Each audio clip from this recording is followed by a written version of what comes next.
Hi, everyone. Welcome back to another episode of the Nursing Now podcast. I'm your host, Janelle McSwiggan, and I have another amazing nursing guest. I'm here with Todd Nicklas, and he's a clinical trial manager, which is a really unique role that I don't think a lot of people know about. So I'm really excited to discuss this with him. Todd, thank you so much for coming on today. Yeah, thanks for having me. I appreciate it. Absolutely. So can you tell me a little bit about what a clinical trial manager does? Sure. Yeah, so I am well, actually I should start out first by saying that, I presently work at Insight, and you can, find me on LinkedIn, and I'm sure you'll link it below. But Mhm. I'm not speaking on any opinions or such from them. This is my own. I think we'll talk about a lot of my experience and high level, you know, jump into the nitty gritty or find some cool stuff. But this is my own opinions and my own experience just to kind of help the nursing field and nurses that are out there. Yeah, so clinical trial manager works in the clinical operations space on the pharmaceutical side. So, the pharmaceutical industry, you have companies that are trying to make drugs and devices, device companies as well, but trying to make drugs to just better help the diseases that are so prevalent today.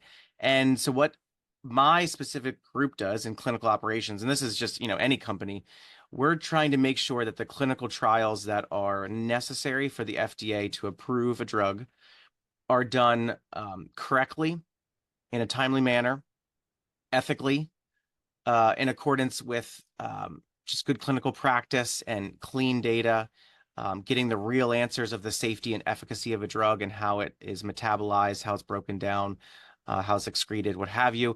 And that at the end of the day, everything is done that the FDA can say, yes, we can go through X, Y, Z, A, B, C, and all is done exactly how to plan. And we know that this drug is 40% efficacious or has, 5 safety events. You can break it down to the minutia of the detail, but at the end of the day, what you get is really what is there.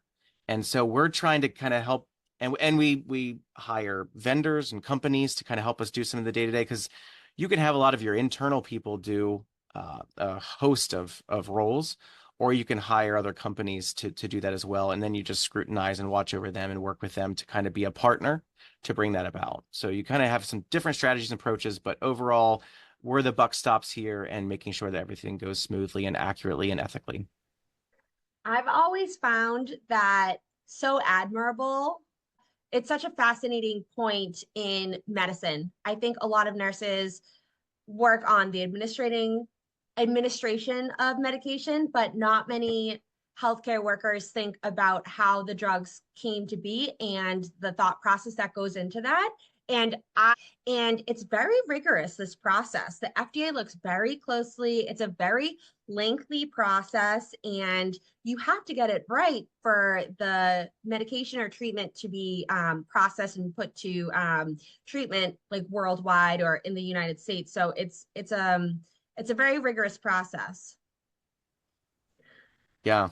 Yeah, and it's enjoyable too, because yes, sometimes I get to sit in meetings where I'm just baffled at the level of expertise or the experience or the diving into some rabbit holes that I didn't think we'd necessarily go into about, something about the pharmacokinetics or the pharmacodynamics of a drug, or this data affects our planning for a future trial or what have you. So just to to hear those conversations, even if I might be able to help in such a small way, it helps me learn a lot too. So I know we'll probably talk a little bit about my experience, but I was a research nurse for 10 years before this on the hospital side. So I got to see that side of things. We could talk about that. But then now be on the pharmaceutical side, I wanted to hear the other side of the coin of how is it developed? How is it marketed? How is it get to that point? What are all the ins and outs that go into that thought process and that operations? Yeah. And there's so many medications and treatments being developed right now with the like rise of research and the rise of technology. I feel like it's almost like another golden age of medication. So it's a really interesting time to be in this field. Yeah. So yeah, Mhm. let's talk about your background and how you got into this.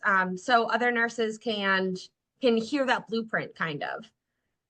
Yeah, I was a floor nurse on an intermediate care unit in a cardiac intermediate care unit at Hershey Medical Center for a few years, 4 years, night shift nurse.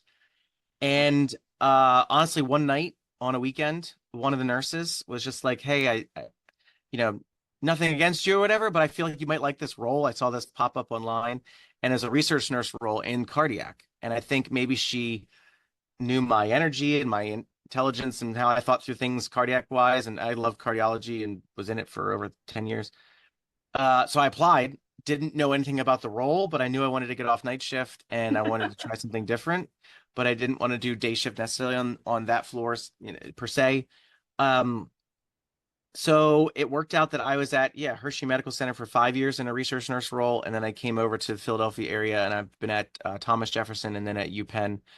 But at UPenn, I had the privilege of running their heart failure research program. So they do, we kind of oversaw heart failure and transplant trials, and we were running about 30 to 40 at a time. Um, some in startups, some closing, some, heavily enrolling, some kind of quieter. But I had three research coordinators underneath me and a few work study students. And then I kind of had some other satellite cardiac divisions that it kind of was a encouragement and help in because I was one of the main nurses. They hired a lot of just research coordinators, non-nurses for those roles. So I kind of had the most experience. I helped draw blood and answer questions and assess various things. Um, so yeah, and then I kind of got the itch. I didn't really have a lot of like upward growth, and I had hit a lot of like I kind of saw everything I needed to see. I mean, I was doing some really awesome things. I could tell you some studies we were doing, but I wanted to get over to the industry side and see that, like I had mentioned before.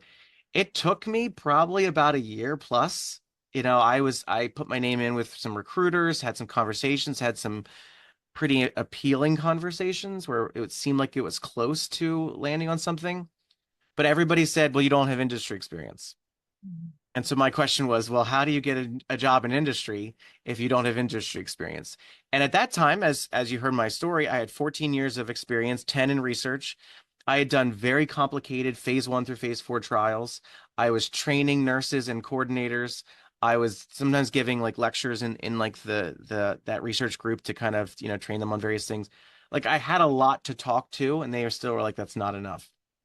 So I had a recruiter that I had talked to probably a few months before called me up one day and say, "Hey, I have this small biotech company in the King of Prussia area, and they're willing to consider academic people with no industry experience, academic research." And I guess I was kind of like, why not? Let's hear it out. As a small CNS company of 30 people, doing a couple things in the neurospace, and I was there a few years. It was really intriguing experience being a small biotech that a lot is on the line, a lot of moving parts, very fast paced. So they're about, yeah, I think 3.5 years. And then I switched over to Insight where I'm at now. But to highlight on the earlier point I mentioned, yeah, it was painful at times to have a lot of conversations and a lot of exciting and you probably are not surprised. Some of those were with cardiac companies because they're like, man, Todd knows cardiac like the back of his hand. He's really good. Oh, but we have this other candidate that has industry experience and knows our lingo and knows some of the components that he doesn't. It's a little bit out of his wheelhouse. So it was tough, but I stuck with it, and opened, door opened, and the rest is history. Yeah, yeah. I've hit roadblocks with pharmaceutical companies too, the same way talking to recruiters and you're like, "Oh, I'm close. I know I'm close." And they're like, "Oh, you don't have the quite experience we need. Like Yeah. you don't have writing from a specific medcom industry. Like you have writing from this like very close deliverable, but it's not from a medcom agency. So, Hmm. like Hmm. we'll pass you up this time." So, yeah, it's I was talking to someone the other day. It's kind of like a secret club where you have to know like the knocking on the door, like the secret knock to get in. So yeah, there is a very steep barrier to entry, which is Yeah. pretty wild. But I'm happy that you were able to get in. It sounds like you just kept trying. You were really persistent. You were able to get in through a smaller company. And I thought that that was so cool that someone else knew your personality and recommended you for that first role way back when. Yeah. Yeah. That's It's kind of interesting. awesome. Yeah. Yeah. One Um, one other point I wanted to make, as I was explaining kind of where I've gotten to is, and I think this will really benefit the listeners and mhm. your experience, is that when I had these conversations, even back when I was applying for research nurse roles, um, there were many times where people really considered me strongly more so than others because they were like, you have a nursing degree. and you know medicine generally and clinically, and you were working on the floor, and you had and the reason I say this is because there were times, and probably will be in the future, where there are other people with science degrees, a BS, a biology degree, what have you, that has some experience. But I definitely, and I'm not being biased here, that I heard it multiple times. Well, you have a nursing degree, and that does speak volumes, and it helps you here, helps you there. And there was times even when I was at the small biotech Trevina where there would be a specific clinical question. There was one other nurse. She was in pharmacovigilance, which is the kind of overseeing safety of the data. And they would ask her or I these like some of these clinical questions. Yeah, we had a couple MDs and PhDs, but they wanted to kind of know, like, hey, logistically, if you were a nurse on the floor giving this IV, like, does this time frame, these plus or minus windows to allow some flexibility to do these four things in 10 minutes, can you do it? And they would come to us. So like it translated more than I thought. Like I said, sometimes limitations, but at least I think I got to sit at the table more often because of the nursing degree that people, really widely respect. Even though it was a research field that sometimes they were like, well, you kind of fall short, but they really heard me out. Fascinating. I have actually heard the same thing too sometimes. I'll be like, I was in a discovery call for, I think it was a mental health app, and I have some like mental health floor experience, and they were just so excited to talk to a nurse that had Yeah. like psychiatric experience as well. And I think their quote was like, you can write and you've actually worked with these patients. They were like, you are exactly who we're looking for. And they Hmm. like Hmm. were so excited and couldn't believe it at the time. So yeah, it's a really unique position that nurses are in. And it's wild to see that translated to other industries. Because sometimes we do feel like lesser than, especially when it takes so long to break into another industry. Yeah. So it's nice to hear that story translated. Thank you for sharing. Yeah. Yeah, for sure. And I should say, because I think maybe you picked up on it a little bit, but there were definitely a few hospitals that I worked at where they hired research nurses only. So like at Oh. Hershey Medical Center, it was specifically if you were in the research of enrolling patients, helping patients to take the medications, do the visits, do the assessments, to go do an echo, go get some blood drawn, do an EKG. It would be all nurses because they trusted nurses clinically on all those things to not mess it up. They know how to document, they know how to make sure everything is done perfectly. Um, when I was at UPenn, we did have some research coordinators that were kind of post bachelor's degree, waiting to get into med school or PA school or something like that. So they were willing to take a lower salary, get some research experience, UPenn experience, Ivy League. And so there was few nurses. I actually can think of only one other one in cardiac besides myself at the time. So she or I were hit up on these clinical questions, or I drew blood for tons of people because I was like the only one that could do it. So interesting to highlight that too, because um, different strategy, different hospitals, but still the nursing role and the nursing license is still well respected and utilized pretty strongly. Yeah, our scope is so strong, it sounds like. Yeah. That's interesting. That's interesting. I didn't think of it from that perspective. So thank you for highlighting that too. Yeah. So is there one niche that might be more lucrative than the other? Yeah. So I'm on the pharmaceutical side. So we at Insight, have medications that we're studying, in any phase of the pipeline. And as I mentioned, we're also hiring vendors, or at sometimes, not all the time, but some companies use CROs, which is a contract research organization, where they have tons of people to do, thousands of roles, and you can hire them to do a lot, medium, or little. Obviously you put in a contract what you want them to do and not do. Um, and you can have them do it for a long time. You can kind of pull the plug and say, no, we're going to do it now. It's kind of flexible in that way. Um, I would say in my experience, I could be wrong across the board, but there seems to be that as far as the flexibility and the growth and the salary and some of these things, I think that it's favors the pharmaceutical side. Because if you think about it, the sponsor, we kind of call ourselves sponsors sometimes because we're the one that are paying these companies to do XYZ, as well as we're paying for these trials to be done in general. So we're the sponsor. We pay for this to be done. We kind of can call the shots and kind of tell the CRO or the vendor what to do. So we have to own the money. And I'm not saying inside we, if I was at any pharmaceutical company, that's kind Yeah. of the mindset that would be had. Mhm. Um, and the CRO kind of has to do our beck and call and kind of, follow the contract. So from my limited understanding, I think that there's more lucrative and flexible growth on the sponsor side. However, I think there is still a good bit of growth upward as far as title and roles you can do at a CRO, depending on where you're at and maybe the size of the CRO as well. Interesting. Yeah, because I've definitely seen opportunities in both of those like companies, and I have wondered what the difference is between. Yeah, so I think though your experience talks at the end of the day too. So if I have 20 years of research experience in general, I could hop to a CRO and probably, make good money, have a really good title, and probably have a lot of great responsibilities too. So I think that's probably at the end of the day what really drives the conversation. But Mm, um, yeah, just the thing to consider. yeah, yeah. There's always, I guess, like we were talking about before, that like club mentality of Yep. being in that for so long. Yeah. And there's also consultant roles too, which I'm sure you're Mm, familiar with, where, let's say I'm in this industry for another 15, 20 years, and I feel comfortable with my knowledge and experience in my network that I can just go make an LLC and kind of be flexible and say, yeah, I'm going to work for myself now, and I'm going to reach out to various people to provide input for clinical operations, clinical development, about a protocol, how things should be done, recruitment issues, what have you.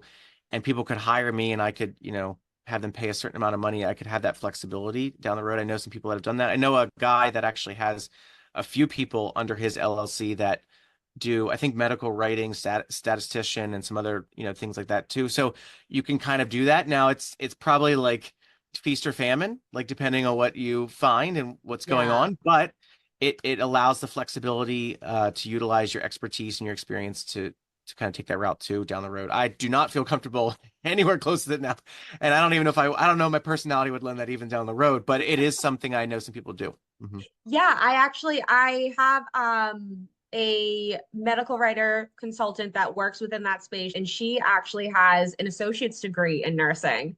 And Okay. she has been in the industry maybe for about 30 years, and I think back then it didn't really matter Yeah. Yeah. that much, and now she just has 30 years of experience with an associate's degree. Okay. Now she's just a Wow. consultant with an LLC. Oh yeah. Yeah. No, experience talks so much. We worry when we're in college, like, oh, I got to get this degree or I got to get this grade. But once you're out there and you get even a few years on your belt, people get so excited. And if you pivot well and Yeah. you diversify and make yourself really eclectic, it really, Mm. really helps. Yeah, yeah. And she's actually fascinating. She left the bedside because she discovered she had a latex allergy after starting her nursing career. So she was like, I have to get out of here. I have a latex allergy. One of the heads of our departments was an ICU nurse and got a Yeah. latex allergy, and she had to leave the bedside, and she came over to Pharma as well. Yes, yes. I mean, I'm so happy though that there's a place for those people because Yeah, I mean, how dreadful. You slave to go to school for nursing and then you yeah. find out you're allergic to like everything. I can't. Yeah. But thankfully they pivoted well. But yeah, that had to be really stressful at that time. Yeah, Yeah, and yeah. And frustrating. yeah. Yeah. So what does your day look like now as a clinical trial manager? Um, Yeah, so it depends on the stage the study is in. So if it's in early startup, you're doing a lot of things different than if it's closing down, obviously. Early startup, you're thinking about how am I going to pick the hospitals that we need to find these patients and to enroll these patients and collect the data. Are we going to go global? How many countries, how many sites do we need? You talk to statistics and data management, some of these people that can help you make those decisions, but you have to own that. Then you have to get the contracts up and time everything so everything lines up.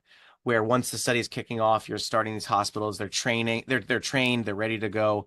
They enroll patients. Then once you're in the enrollment phase, are they enrolling the speed you're hoping for? Because the business people are looking at you saying, why is it falling behind? Is the data coming in a timely manner? Because if there are safety events that aren't coming in quickly enough, um, it's unethical as well as could be a problem. And you need to have your physicians and nurses and whoever's in that role look at that pretty quickly. Um, you need to make sure that they are also doing, they're following the protocol explicitly, in the sense that, well, you know, even if something even if it seems something small, they could, you know, let's say the protocol says you have to do draw blood and then EKG, and they do EKG and then draw blood. Even something like that, the protocol calls it out specifically, and you do it the wrong way, it's called a protocol deviation, Mhm. and we have to review them. Typically, people review them either biweekly or monthly to look at the list of what's going on, because you have to look at, are they causing safety issues? Do you have to retrain the site? Do you have to nix the site altogether? Do you have to visit them and you know, have a heavy hand? So you're making sure, like I said kind of at the beginning, that the operational components of this trial is going as smoothly as possible. I mean, you can't predict COVID or a war or a famine or an earthquake, but um, you kind of do what you can in those circumstances, but you want to make sure that they have everything they need. There's no hiccups in like getting the data back to you in some, you know, electronic platform. The communication, you know, might have newsletters and things that go out to give communication updates on safety things, or new ways to implement or collect the data, or new protocol time points that are added in an amendment. But then whenever you're closing down a trial, nothing too fancy there as far as just making sure the data is clean before you close the site. And obviously, well, the other thing we haven't really talked about yet is the blinding component. You know, obviously trials like this more or less have a placebo or some type of blinding component to make sure you're getting the true understanding of the efficacy of the data versus just getting the placebo effect. So you have to make sure the blinding is followed. And some trials can be very complicated. I'll give you an example, like something that I think that you might give, because I've come across this a couple of times actually on the hospital side and the industry side, where you might be comparing your research drug that's once a day to something that is twice a day. So you have to make sure that they're taking the one a day in the placebo, and then the two, you know, versus the two placebo and then the one. And so you have to make sure that they understand how to take it, when to take it. If they miss a pill, you know, do you have to unblind the study, or unblind that patient to you and figure that all out? Like, there's a lot of unique things that go into any hiccup that arises. And there's some that you predict and plan for, and there's some that you're like, I couldn't have made that up. But we have to look into the ethics, look into the FDA, you know, documentation of how we need to respond to it. Um, the good clinical practice, I think I said that once before, the GCP is what you have to follow, for sure. But some of these things, I hope I gave you know, obviously I'm flying through it. There's so much more to that. There's a lot of things in between the lines there, but I think that gives a good sense of kind of what I have to do day to day, depending on where we are in the stage of the study. No, that was a beautiful summary. And I think that you went over what can go wrong, and that if you're not following those very specific parameters, it can skew the data. The FDA might not approve the medication as well. So what are the hours like for this type of position? What can someone expect? Yeah, so I'd say so on the research nurse side, you know, I had to be there sometimes at 7 a.m. up till 5 p.m. It depended on when the patients needed me, and when the patients had to have their visits and their assessments done, and when things were going on. On the industry side, on the pharma side, I've really experienced that there's typically a core amount of hours that it's either like 9 to 3, where you have to be at meetings or you have to be present, but outside of that, you can be flexible. So there's days where I'm getting on 7 a.m. calls because I might be calling into China or to Europe, and I have to be flexible. Sometimes I've had some 9 p.m. calls. Sometimes I can leave a little bit, you know, earlier, before 5 or before 4, to get home to see my kids or what have you. So, but then I hop on later in the evening and look at emails and respond to things. It's kind of like they know you're an adult and they treat you like an adult, and they know if you understand you have to get the work done, and you know some things are due next week, some things are due 5 weeks from now, some things are due next year. You know what? Like you put on your Mhm. prioritization list where those things are, and if you're falling behind, people are going to notice it. Your manager's going to notice, other people are going to notice. But how you get it done is actually flexible to a degree, as long as you're following the SOPs and the good clinical practice. So that's kind of a neat component I do like of that. But if a meeting is on that's very important, you're reviewing some data or some protocol deviations or a protocol amendment suggestions of how you're going to change the protocol, and you know you're required to be on it, like obviously you have to, you know, be on it. So Mhm. you kind of have an understanding of that, but it is flexible to that degree. And I think I've talked to you before, I mentioned to you that some of these jobs can be remote. Some of these can be or are in person, depending on, I think, the preference of the company. Mm, But a lot of my positions and people I work with technically could be remote because we're doing a lot of our work on the computer mm. and Zoom or Teams meetings. So that is kind of neat too, to be able to have some hybrid work from home as well as in person in the office. Yeah, I've seen a mix of jobs online, either remote, hybrid, or in person. It doesn't seem like there's a huge industry norm for that. I think the last year to 2 years, it's shifted more to in person. I've definitely, Interesting. So for people listening that are a bit overwhelmed with trying to follow some sort of a semblance of your footsteps, what were your first few steps? yeah, actually, I'll give you something else that might help though first, I think. So, because I didn't Hmm. get to cover this yet, is that with these the CRO companies and some of the foot traffic that needs to go on at the hospital to get a lot of this done. You have to have representatives that are at the hospital that are making sure the coordinators, the physicians, whoever it is, are putting in the data correctly and enrolling the right patients, have all the regulatory filing um, perfectly there, clean and there and accurate, up to date. So we have a role called the CRA. You might have seen this somewhere. It's a clinical research associate. And what these CRAs do, and sometimes they're called monitors, because they're monitoring, or some people might say auditing, but they're really monitoring the data to make sure um, it's coming in correctly, accurately. There's no like scribbling out to, everything's followed correctly and accurately. And they're visiting, on a routine basis to make sure the physicians are trained on various things and they are encouraged to do our study or what have you. So there's a lot of things that the CRA does. The reason I suggest, or I mentioned that, is nurses can become a CRA and then go into clinical operations development and kind of move up or different. I don't even hate to say up. You can move up or even maybe kind of diagonally up into different roles. And I also say this because if you had to put me on the spot and say how many people do you presently work with that used to be CRAs, I'd have to say probably like 60, 70%. I mean, a Okay. lot of people come through because CRAs are so needed because you're traveling the country, you're traveling a region. Um, if you're at a large company, you probably have a smaller footprint that you have to cover. If you're at a small company, you might have to cover multiple states. You have to be willing to travel for that role, and it pays pretty well. And the reason I start out with that is that's probably one of the easier routes to take because it's Mm. so well respected and the need is so there. Um, and I think then second, I would just well, actually, the reason I say that too is because I have a nursing friend. He was in the OR for a couple of years, and he's like, I want to do something different. And I suggested this to him, and he's had some really great interviews with some companies that have a CRA school or like a CRA program that you can get Oh. into. Yeah, so that's a great way to start.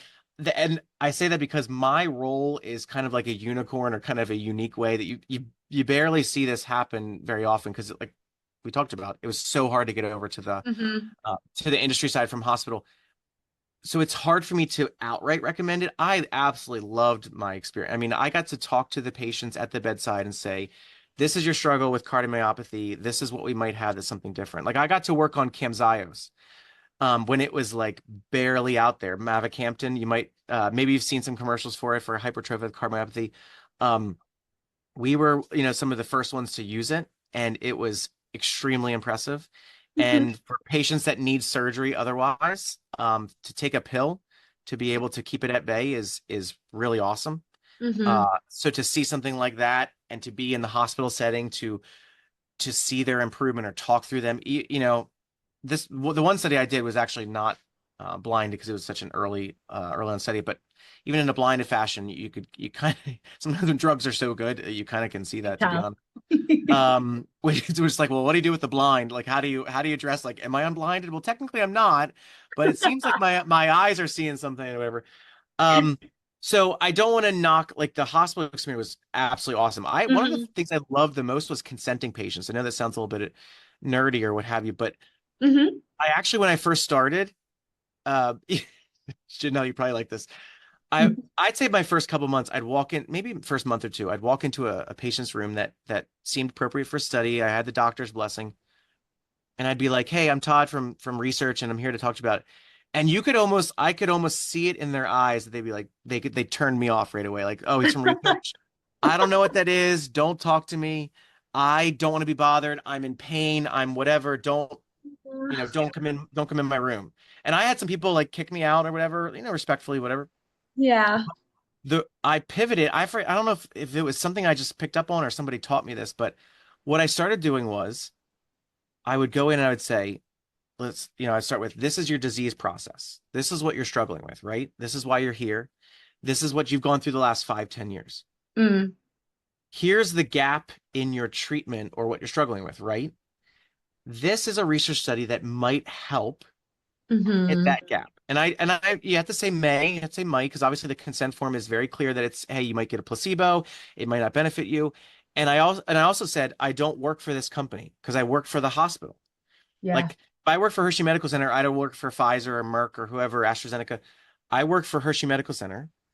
Therefore, you could tell me no, not going to bother me, but I hear because I'm a nurse and I really think that this gap that we've been talking about, and so you could see it in their face. They're like, "Oh yeah, I am struggling with that. Oh yeah, this is my third MI, and the stents haven't really been helping me. Oh, this maybe could be a really intriguing way to target it or to hit to keep my Mhm. cardiac disease at bay." And it helped tremendously, at least for people to strongly consider it, not kick me out, as Yeah. well as appreciate the research realm that often gets somewhat of a bad rap. Uh, Hmm. I thought you'd appreciate that. Like, I really learned a lot in my consenting skills, as well as to not scare people. Anyway. Yeah, know how to market. Yeah, make it about them. Really drive it Yeah, home. Yeah. yeah, Um, is there a minimum educational level needed? I talked about someone who had an associate's degree as a consulting role, but I think that is very rare. yeah, yeah. That's a great question, and I often ask myself that. So I have a bachelor's degree and a master's degree in Yeah. nursing, but my wife jokingly with me, jokes with me a little bit about like, did you really need your master's degree? Because there are a fair bit in my field that are bachelors or they're just their experience speaks volumes. Um, and I have a great friend from a previous role that she's an executive director in pharmacovigilance and overseeing safety at a company, and she has a bachelor's degree in nurse. She's a nurse, a bachelor's degree in nursing, and she's doing quite well and really overseeing that program. So I would say no outside of a bachelor's degree. I think that's more than sufficient.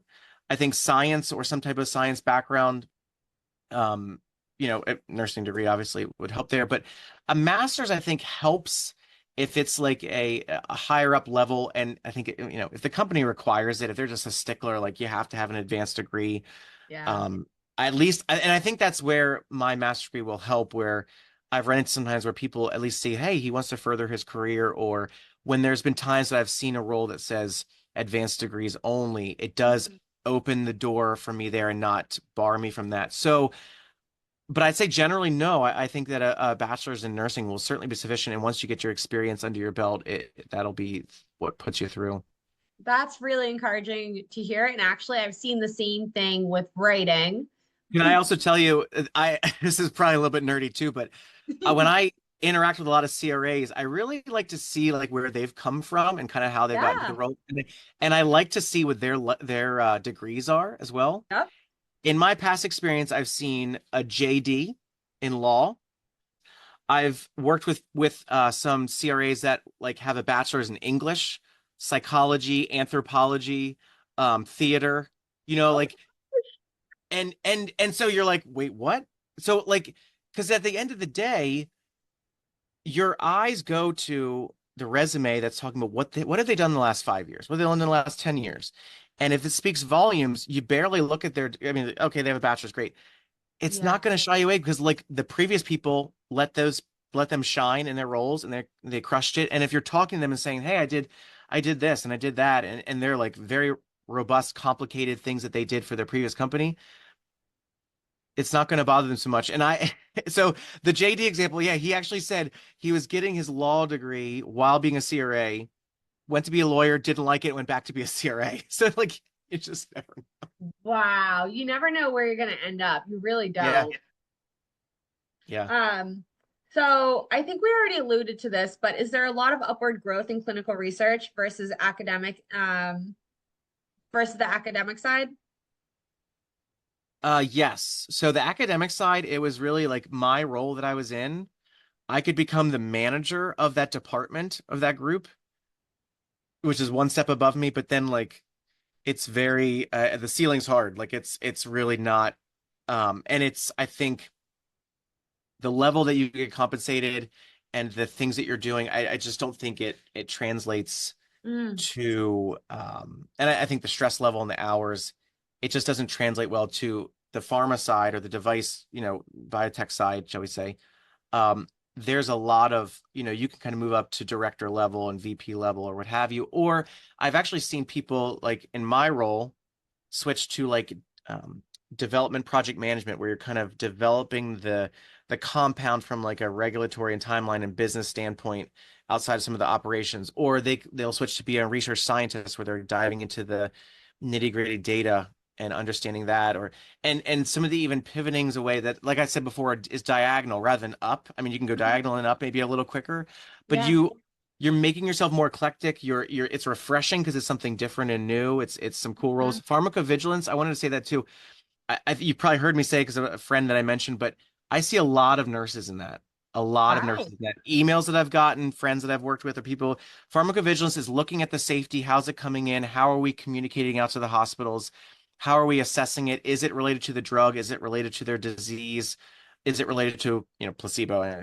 Very Hmm. rare, but there's so many little things in pharmacovigilance I just don't know about. But I know nurses really gravitate to that field because of their background, because of how they approach the clinical sphere. So something else that you can kind of pivot to. But I've seen, once I've kind of gotten in here, I've seen people switch to some of those different ones that it's refreshing. It's helpful for their flexibility and their just being eclectic and understanding the whole of developing a drug. So it sounds like when you finally do get your foot through the entryway, you have a lot of options that you can kind of go to. Hmm. Hmm. So what is your best advice for nurses listening out there that may want to do something similar? Yeah, I think I'll answer that with some of the things I've been thinking about recently. With Yeah. some of our nurses that I'm sure you're more than well aware of. There are some nurses that I know that have worked on the same floor for 30 years. And I have the utmost respect for them. Hmm. Want to say that out the gate, that they are phenomenal. They're awesome. They're grinding. They are the experts on that field, on that floor, in that field, in that patient population. And that's great if you're enjoying it. But I've definitely worked with some nurses, maybe you have as well, that are in that same boat. They've been there 15, 20, 30 years, but just don't like it. Yeah. And my thing to you is like, well, why don't you mix it up? Why don't you do something different? Like, Hmm. you want to do something that you enjoy and love, and you get like the patients hear that, the patients see that. So like that's why I wanted to start with that. Is there's some nurses out there that absolutely love it and they're doing awesome and good for them. But if you're not liking it, if it's not challenging you, you've got to do something different. And it might be taking some risk that's a little awkward or confusing. You don't know where you go. But if you know that it could be a pretty decent stepping stone that'll help you in the future, and I think to grow that resume differently and have different things to talk to when you're in interviewing processes, it could really help down the road to get you into these different roles that are non-traditional and are really helpful and flexible and what have you. And I think that was one of my biggest take homes. Is I know I have a friend that jokes with me about like nurses that change jobs every couple of years versus a nurse that sticks for 30 years. But I think both can be appreciated if one is really awesome and loving it, as well as if one is really becoming really well-rounded and Hmm. challenging themselves differently. So I think both are. So that's, I think my take was, you got to take risks Yeah. uh, and try to plan accordingly if things go south a little bit, but they could help you in the future. Can't just sit back and complain. You got to do something about it and help yourself out. Yes, I think that at this point in my life, everything is a chess move I'm doing. Every next step away from the bedside or Hmm. every opportunity that I'm doing, I'm always thinking, what ripple effect this will have 5 years down the line, 3 years down the line. What doors might this open? Yep. And my resume is looking very diverse right now. Yeah. Yeah. um, and it's exciting to see. Yeah. I'll tell you one other thing that you probably really like. Yeah. Because this is a funny story. It's somebody that tried to slight me a little bit, and I wish I could tell her, kind of prove her point wrong. But when I was at UPenn, I there was a free, I forget what it was called, but there was a free way we could have someone look at our resume and tweak it Mhm. and edit it, give us feedback on it. And what I've been doing for years, I don't even know when I started this, but what I do is I actually keep a CV and I keep a resume. So my Okay. CV is as long as it can be, like everything I've ever done that makes sense with where I'm at now. It honestly might be like 11 pages or something because I keep track of, and I'm not saying this to brag. I keep track of Yeah. like all the studies I've been on, and because it may help in conversations where people are like, "Oh my word, he worked on that study." Even though it's 7 years ago, that's exactly the drug we're working on now. Right. You don't know what will trigger people's mind to be like, "Oh, Yeah. this guy stands out." But I also keep a resume that's like 1 to 2 pages. Mhm. And what I do is, I've said to companies or headhunters, or whatever, like which might the future employer appreciate, because I kind of have Mhm. both and they're at the ready. And the person at UPenn, when she was reviewing my CV, was like, "This is way too long. No one's going to look at this. Like, no one's going to care about it." And my next position, people were saying, "Actually, because you put this, because you put that, I appreciated this and that." And it was because I had a lot more than this woman had said I should have. So you just never know. You Yeah. just never know. Yeah. That's interesting. That's a really good point. Yeah, I think I might have like four different resumes that Okay. I pull. And they highlight different things. Absolutely. Yeah. Todd, do you have any parting words for my listeners? Oh man, I think I hit some of the ones that I wanted to mention there at the end about like taking risks. I Yeah, think that, is really beneficial. And I think having, yeah, a CV and a resume, I think both really have mhm. helped me, because it also helps me remember what I've done to even talk Yeah. to. Sometimes it's even just like good to have in front of me to talk to those things, even if it doesn't, draw their visual attention to it. Um, I think that, well, and actually I should say too, I could say this is research in my bachelor's degree classes. It was one of the things I was so turned off from. Like actually my professor, I think kind of made it a little dry and not so Oh, exciting. But then, look where I'm at now. So you kind of never know which way you're going. Like just let the next step happen. I went into nursing school saying the only job I want to do when I come out is OR. And when I came out of nursing school, I said the only job I don't want to do is OR. So like you just don't know what you're going to learn in the meantime as you're seeing, this is what I like, this is what I don't like, this is what I'm really crushing, this is what I'm kind of struggling with. mhm. Um, you kind of, go with it and be flexible and nimble and learn along the way and enjoy it.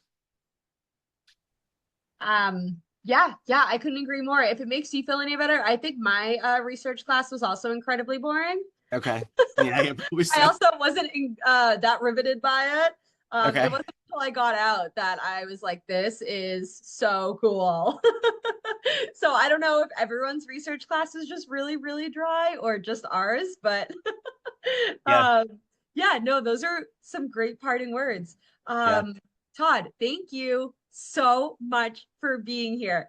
I was so fascinated by everything you said. I think that, like I said, a lot of people hear these terms, but they don't know what your role actually is. So I am really grateful that you went into such great detail for all of my questions. And I know my listeners are too. So thank you very much for joining with me today. Good. Well, I'm glad I could talk through this and yeah, glad I could meet you. And this is really excellent. Thanks a lot for having me.